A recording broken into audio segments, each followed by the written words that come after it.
third one for 37. Okay. We're holding it towards the beginning of page 500, I think, second paragraph. Okay, so I was going to dedicate this class in honor of Shirley Friedman. Her Jewish name is Sima Elkabas Freda, but I just got a text literally 30 seconds ago that she passed, so it'll be in her memory, but I don't know her father's name. Anyhow, Sima Elkabas Freda and her father.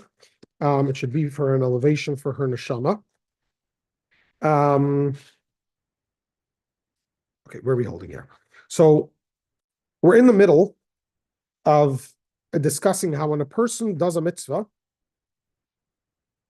remember the purpose of creation is that the God should have a dwelling place, feel at home in the lowest realms. Yeah. So when you do a mitzvah with a physical object, so the physical object is elevated and becomes a conduit, and therefore to God, and therefore you can only do a mitzvah with a permissible object, because something that's not permissible cannot become a conduit for godliness. Yeah. And then not just the object you do the mitzvah with, like the leather that you put on tefillin with, or the esrog that you shake, or the shofar that you listen to, but also the person who's doing the mitzvah, his body becomes a conduit to God. And okay, and then we started talking last week. We didn't get to the inside, we didn't read it inside.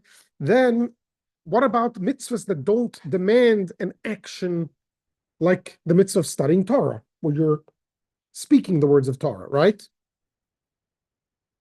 And we spoke about how some mitzvahs literally, not literally, some mitzvahs that are done with the mouth of the heart. So then the power of speech is elevated when doing this mitzvah.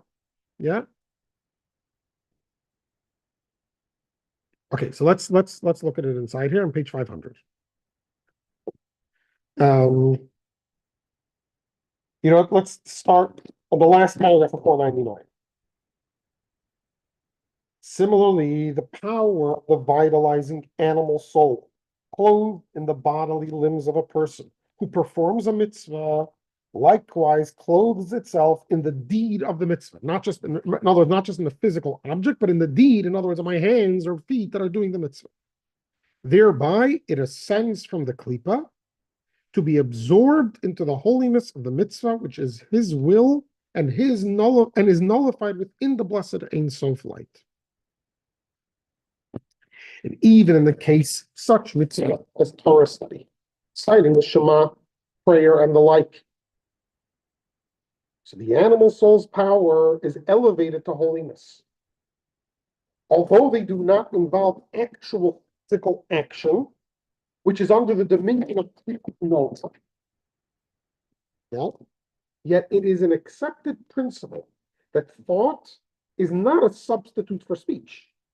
In other words, when you have to say the words of prayer or the Shema, thought isn't enough to substitute that speech. And one does not fulfill his duty of Torah study, prayer, etc., unless he actually utters the words with his lips.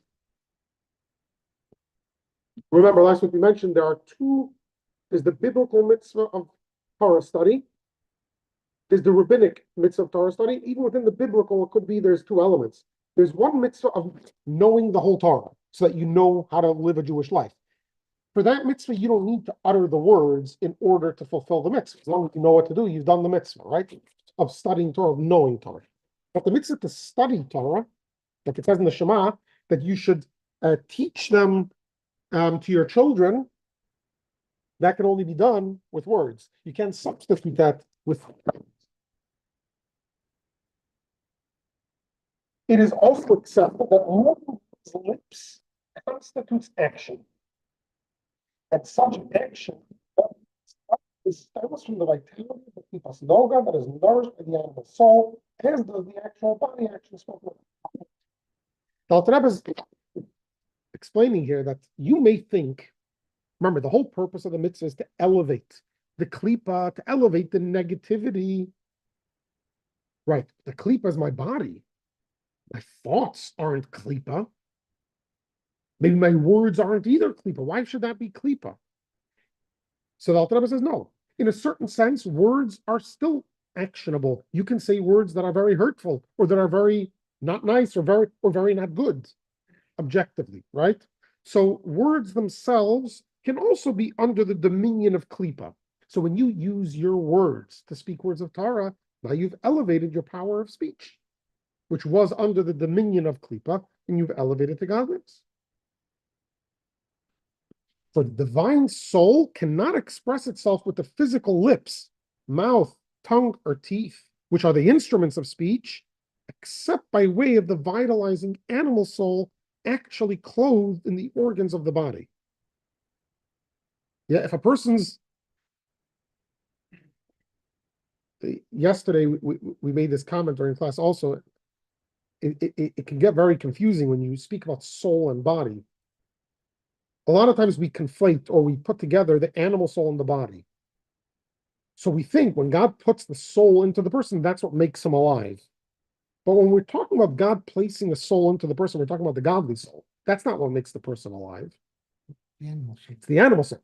So in other words, if God would place a godly soul in a dead body, the godly soul wouldn't be able to speak through the mouth or the lips or the tongue, right? The godly soul needs to first have an animal soul, and then the godly soul convinces the animal soul to use its power, that it should speak, that it should get the body to do its bidding. You understand?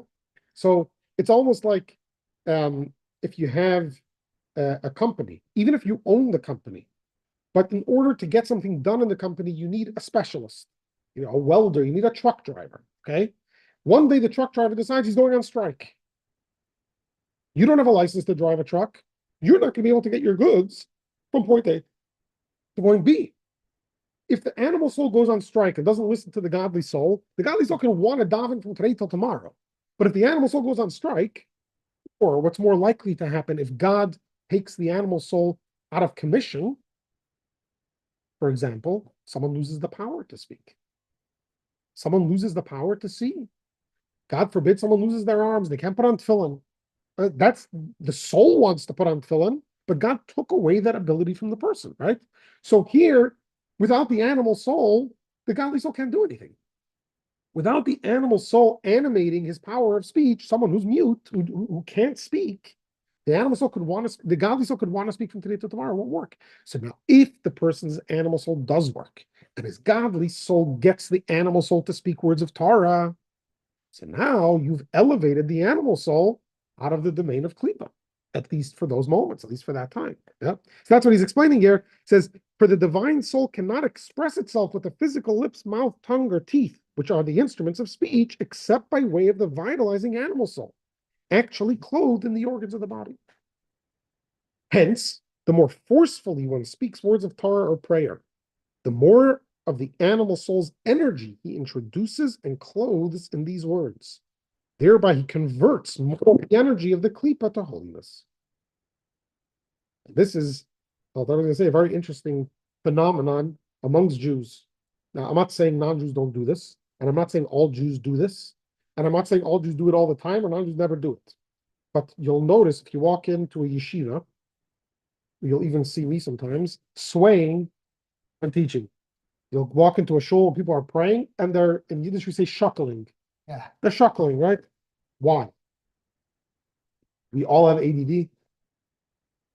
I don't mean that in the degrading, I'm saying we all can't stand still. There's a reason, there's a spirit. Now, we do it out of habits. But why do we have this habit? Where does this habit come from? So Alter Rebbe says no. This is also the meaning of the verse, all my bones shall declare God who is like you.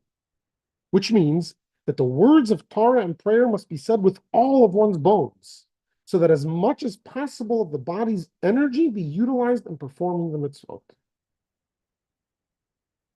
In other words, when you're davening, if you're standing still, saying the words, which your body's davening, your mouth. So what are you elevating to godliness?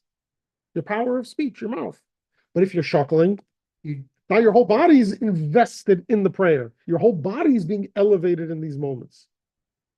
So gently then, it's static, it doesn't have to convince the animal soul to do anything. The godly soul's in control. Not just the godly soul is in control, a complete tzaddik has converted his animal soul to the side of the godly soul. So now the animal soul, they work together. And not just work together, the animal soul has turned into a semi-godly soul. So now the animal soul itself wants to do everything the godly soul wants to do. But that's a tzaddik. That's you have to have a special soul to be able to do that. Most people don't have, we don't have that.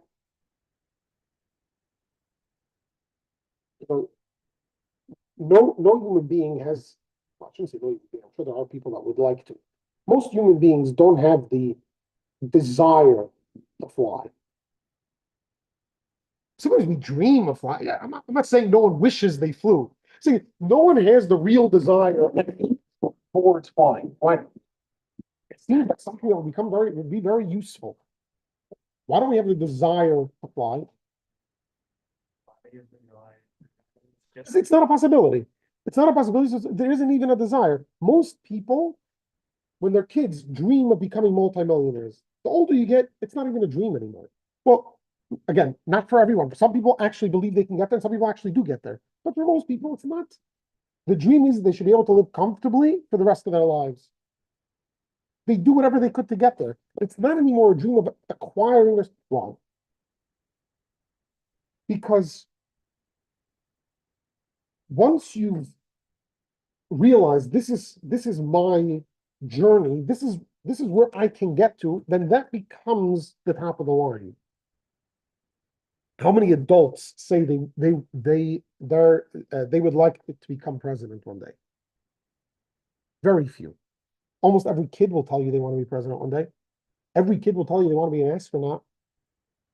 A fireman is a little more realistic. But every person actually could become. Every person basically has the skills to become a fireman. I'm not saying they don't have very good skills. I'm saying the average person that works hard enough on themselves could become a fireman. The average person cannot become an astronaut because it's not just skills. Just like a president. You can have all the skills to be a president, you would never be the president if you're never elected, right? It's not dependent on you. It's dependent on what other people think of you. Once we enter that world, now, if firefighters were based on looks, in other words, it's based on what other people think of you, then it already becomes unrealistic for every person to become a fireman, right?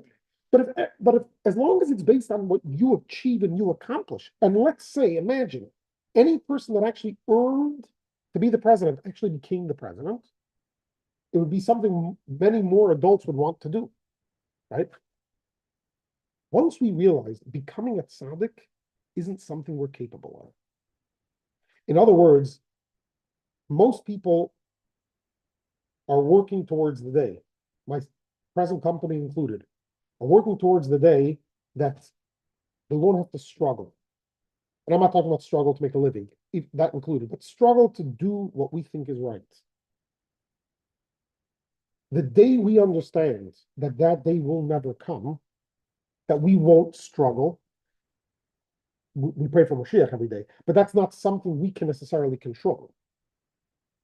In our control, we can never become a tzaddik. So now what's the best we can become? A Beinoni. In other words, we can become a good struggler. So now every struggle I encounter isn't a block to reaching my goal. Now this is the path to reaching my goal. The more I struggle, the more of a struggler I become, the more I'm capable of reaching the epitome of what I can become. Beyond that, I can't do it. So why am I even wanting it? Why am I even looking? Why am I taking pills to get there? Why am I taking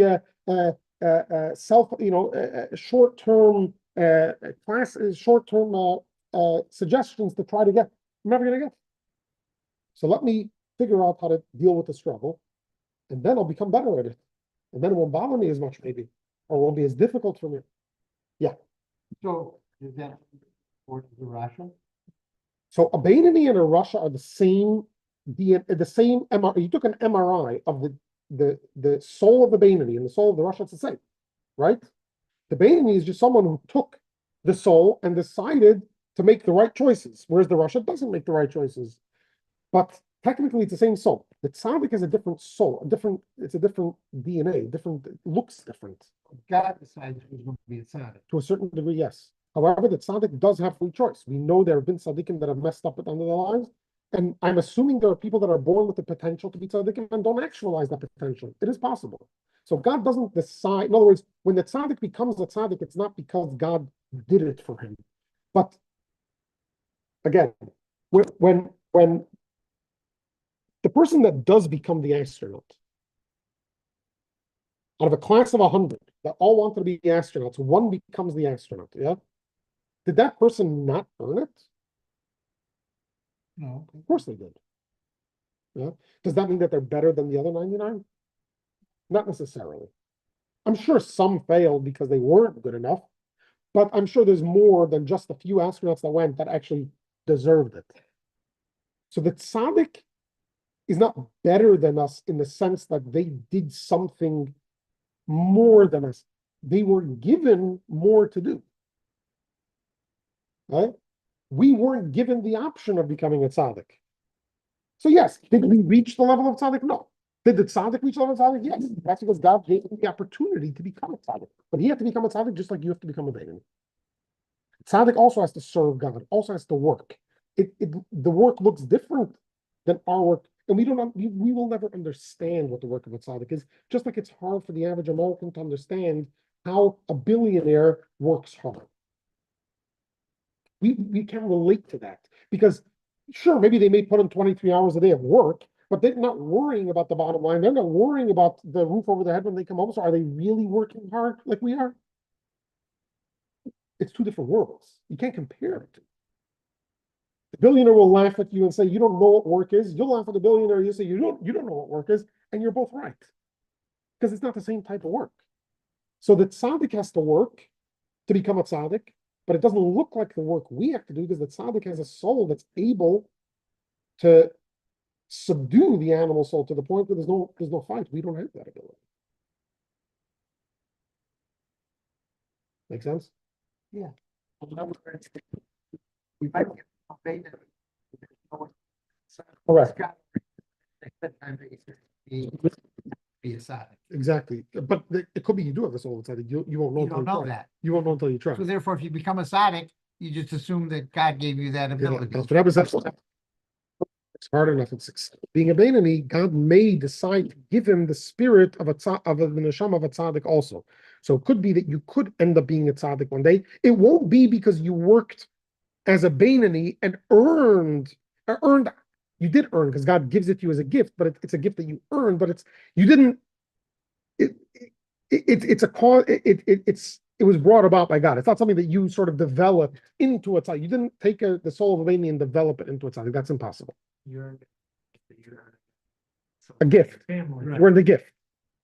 They wouldn't, if you didn't like earn their love and closeness, they would Right. give it to you, but it's still a gift. Right. It's not something that comes directly. So a gift by definition means that you don't, it's not something that is owed to you. Yeah.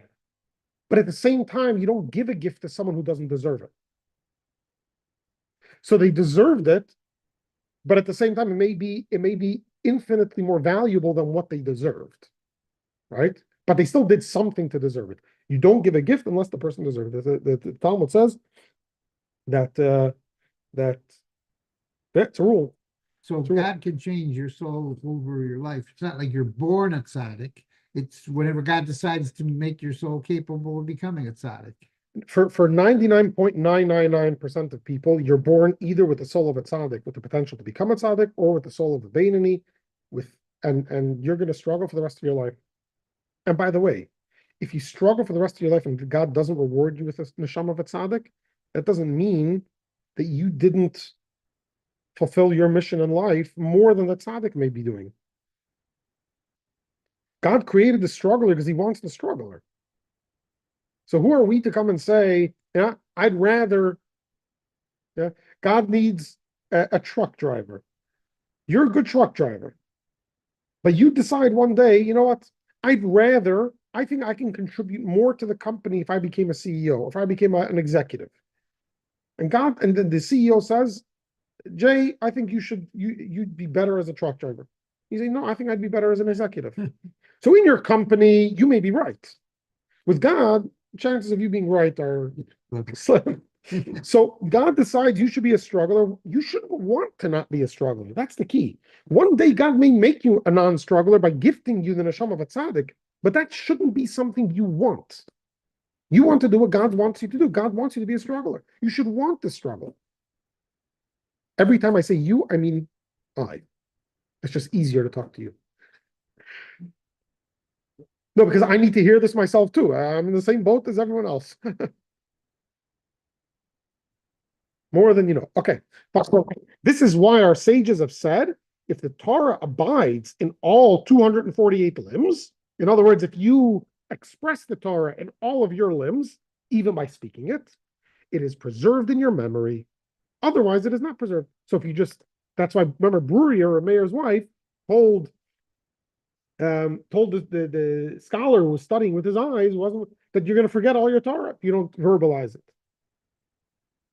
For forgetfulness in matters of Torah stems from the klipa of the body and vitalizing animal soul. Remember, we learned last week that why do you remember certain things? Because you decide they're important enough to remember. So why do you forget a Torah class, a Torah idea? Because your animal soul decided it wasn't important enough to remember. Most people remember more jokes than I say than the actual lesson. Why? Because the jokes are something the animal soul says, oh, that's important. I can get someone else to laugh. It's important for me to remember that. Whereas the Torah idea, the animal soul doesn't agree it's important enough to remember. But if I invest and I speak it, in other words, I've convinced my animal soul this is something worthy of investing the body's efforts. So now it's more likely to be preserved, more likely not to forget. Because forgetfulness stems from the kleep of the body and vitalizing animal soul derived from klipas noga, which is sometimes absorbed into holiness. When it is absorbed into holiness, there is no longer any cause for forgetfulness. This is accomplished when one weakens their power, in other words, the power of body and animal soul, applying all their strength to the holiness of Torah and prayer. Finally, this does not mean that we totally weaken our body. Contrary, we destroy our body. We can't. Why are we strengthening our body? Because that's what the godly soul is, not because that's the animal soul. We are trained, we are used to strengthening our animal soul, our body, because our animal soul wants to, because it feels tired. So what if you're tired? Why don't you go to sleep if you're tired? So what? So be tired. Because I can't enjoy the television show. That's the animal soul. Or because I'll fall asleep during class. That's the godly soul.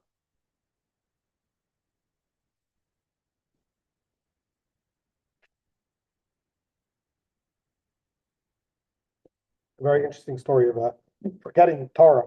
There was once a Hasidic Rebbe who was talking to his students, some people about an idea in Torah. One of the people there asked him a question. He said, what you're saying isn't true. The Talmud clearly says differently. The Rebbe says, no, the Talmud clearly says the way I'm saying it. So the guy sort of to prove that he's right, he said, I just learned this Gemara yesterday. I'm telling you, it's the way I'm saying it. The Rebbe said, I haven't learned this Gemara in 15 years, and I'm telling you it's the way I'm saying it. So they brought a Talmud, they opened it up, and it was the way the Rebbe said it. So this person asked the Rebbe, how do you do that? How do you do that trick? You don't learn it for 15 years, and how did you know you were right? So this Rebbe asked the guy, he said, tell me, you remember your wedding? Yeah. You remember who walked you down the aisle? Yeah. Do you remember who danced with you? Yeah. It's like, how many years ago was that? 15 years ago. He says, how do you remember that?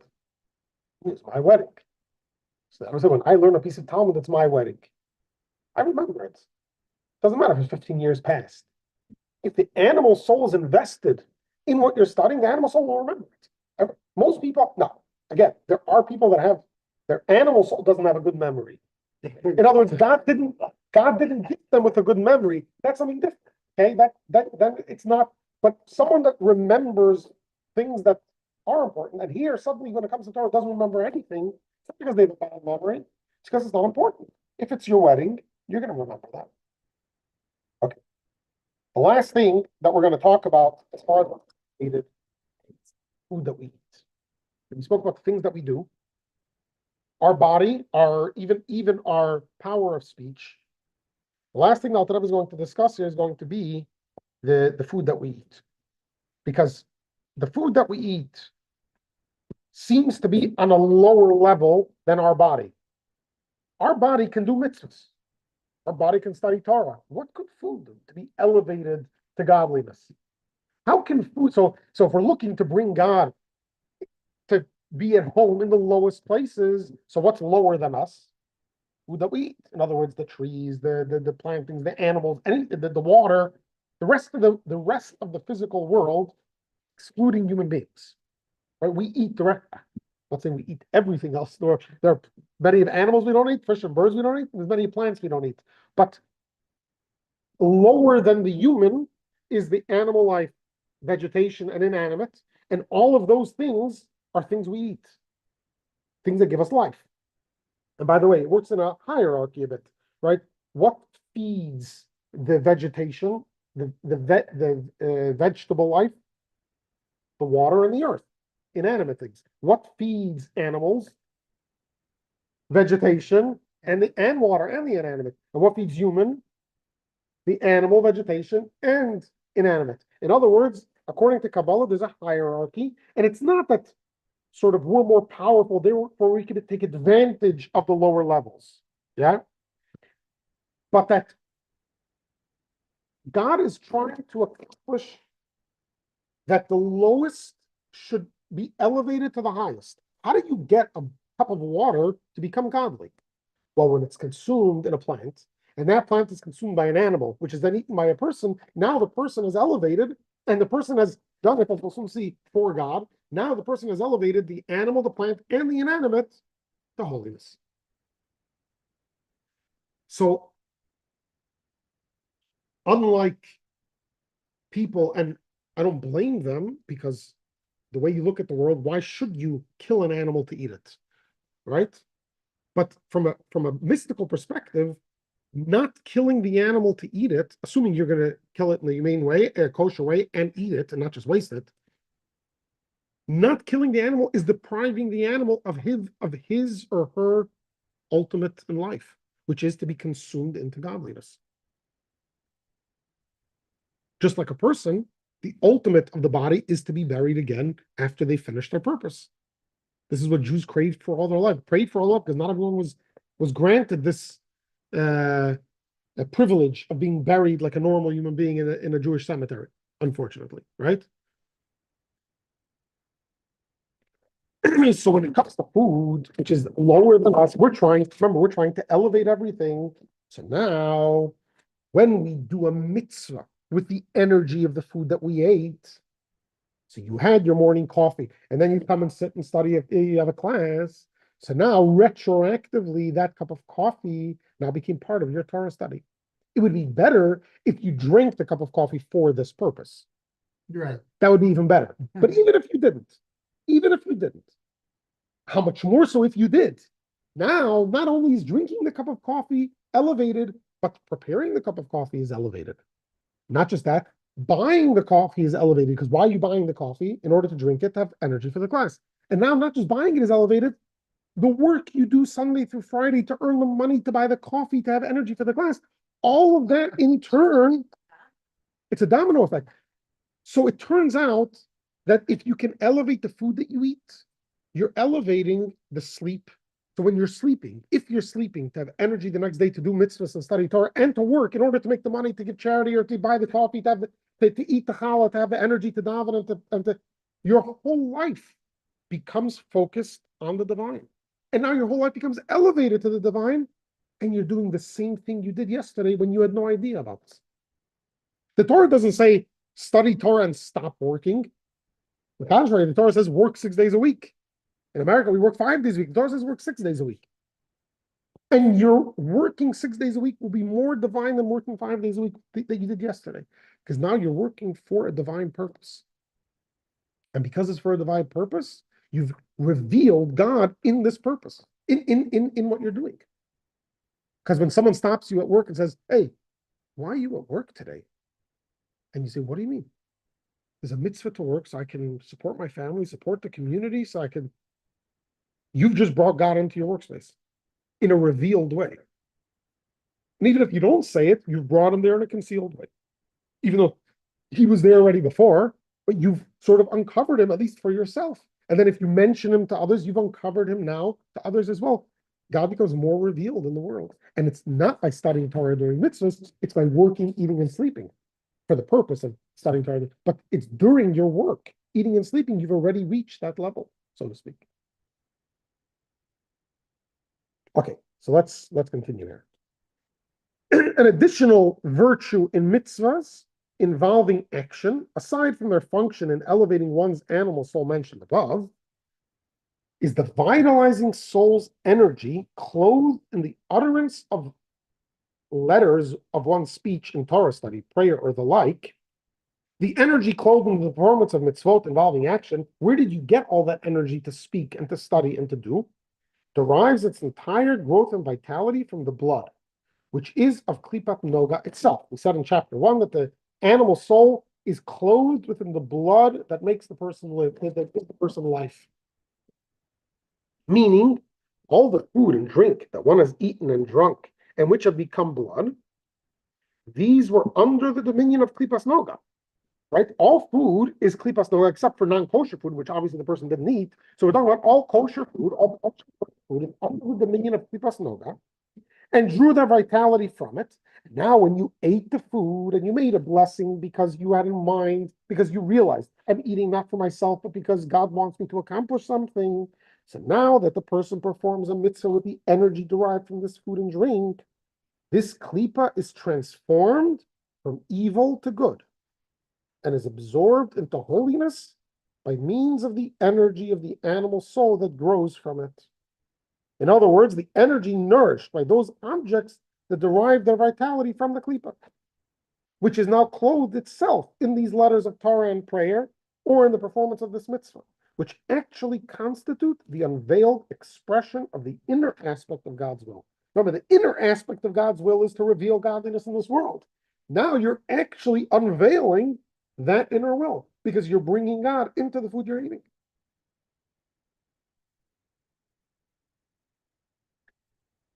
And the vitality, in other words, the vitality expended in performing mitzvot is also absorbed, like the mitzvot themselves, into the blessed Ein Sof light, which is his will as expressed in mitzvot. And with their vitality, the energy of the animal soul is likewise elevated and absorbed. So when you do a mitzvah, you're elevating the food that you ate, you're elevating your body, you're elevating the animal soul. And since the energy necessary for performing mitzvot was supplied by food and drink, the vitality of the food and drink is likewise absorbed in the Ein Sof light, together with the mitzvah whose performance it made possible.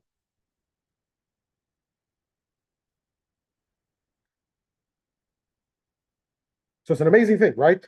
We have here a possibility that there was once a Hasidic gathering, and 150 years ago in Russia, and they were saying l'chaim, but the food got finished. So one of the Chassidim, I guess, to the house where they were celebrating, sent his a cow or shit, whatever goat he had in the yard to the shaychet to slaughter it, to prepare some good food. The next day, his wife wakes up horrified. The goat's gone. Where are they going to get milk? And how are they going to make a living? So she comes running to her husband and says, where's the goat? She's like, the goat's right here. Like, the goat's not here. I went outside. Yeah, the goat's not here. The goat's here in the Torah that we're studying, and the goat has become part of us. Now the goat is here in a more profound way it was before. Okay, that's obviously it's not good. Well, it depends on from whose perspective. From the goat's perspective, it's very good. From God's perspective, it's very good. The question is, how am I going to make a living today? God will figure it out. I'll go out, I'll figure out how to make a living.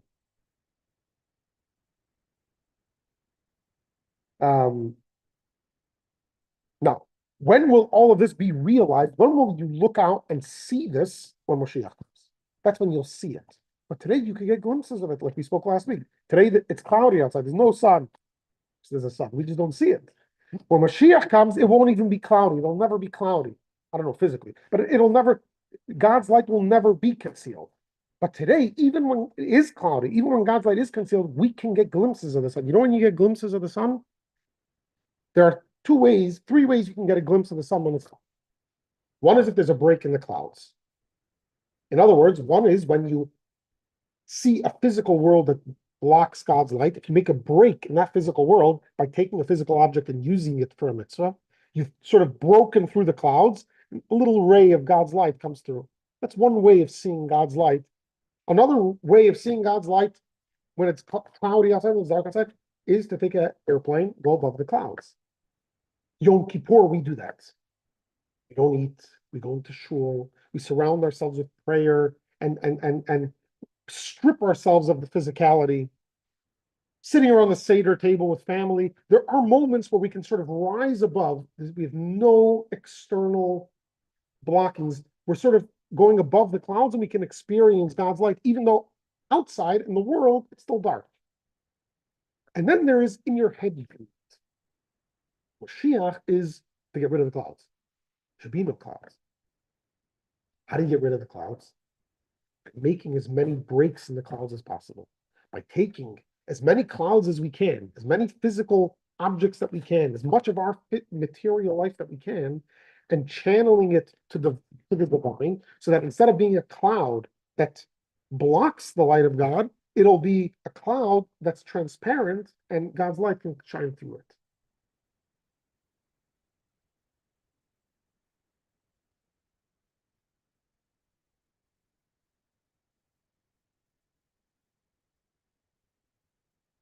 Okay, I'll tell you one more story that might, to me, it explains something. We'll see if it explains something to you as well. Then we'll stop the official part of the class. The Alter Rebbe, the author of the Tanya, one of his kids, well, grandkids also, but he became you know what a mechutin is? Mechutin is an in-law. So one of his grandkids, married the grandchild of a colleague of his, Rabbi Levi Yitzchak of Barditchev. Rabbi Levi Yitzchak of Barditchev was a colleague of the Alter Rebbe. They were both disciples of the Maggid of Mezrich. They both led Hasidic dynasties. And so when their grandchildren got married, it was the talk. I mean, everyone came because he had all the Chabad Hasidim that came, all the Barditchev Hasidim that came, and it was. So when the two Rebbes, the two grandparents, were trying to get from point A to point B, there were so many people around they couldn't get through. So Rabbi Levi Yitzchak turned to the Alter Rebbe and said, "Why don't we just go through the wall?" In other words, they could have performed the miracle that would have allowed them to, and the Alter Rebbe refused to go along with it. However, there was another time during the wedding that miraculously the doorway became bigger. In other words, they didn't go through the wall, but sort of the passageway became bigger in a miraculous way. What's the difference? If the Alter Rebbe refused to perform a miracle to go through the wall, why perform a miracle to make the doorway bigger?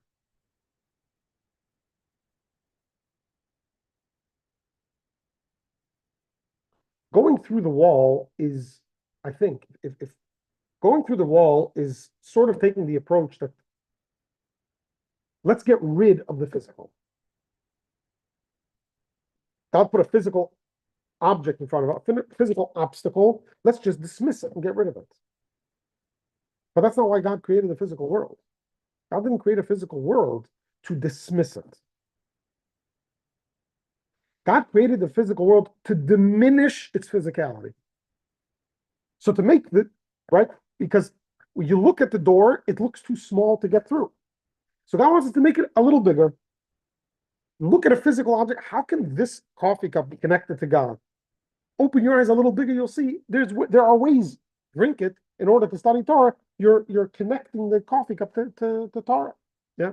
So to make the door wider, that was something that fits into God's plan, even though it's miraculous, because at the end of the day, you are overpowering the physical, but it's not doesn't negate God's plan. Whereas going through the wall, that's not what God wanted, so to speak. Does that mean it would be wrong if Rabbi Levi Yitzchak of Radisha would have done that miracle? No, there's nothing wrong with the tzaddik performing the miracle, but the Alter Rebbe, this wasn't his purpose. So why do it? The purpose was to try to make the wall into a conduit to express God's will, and perhaps that's why they ran that obstacle. The Alter Rebbe can explain this. Maybe that's why they couldn't get through the wall to begin with. Maybe that's why God put them into predicaments that the wall itself elicited this type of response. And now we have an idea in Torah that came because there was a wall in their way. So the wall lived up to its reputation, to its purpose of revealing a little bit of godliness in this world.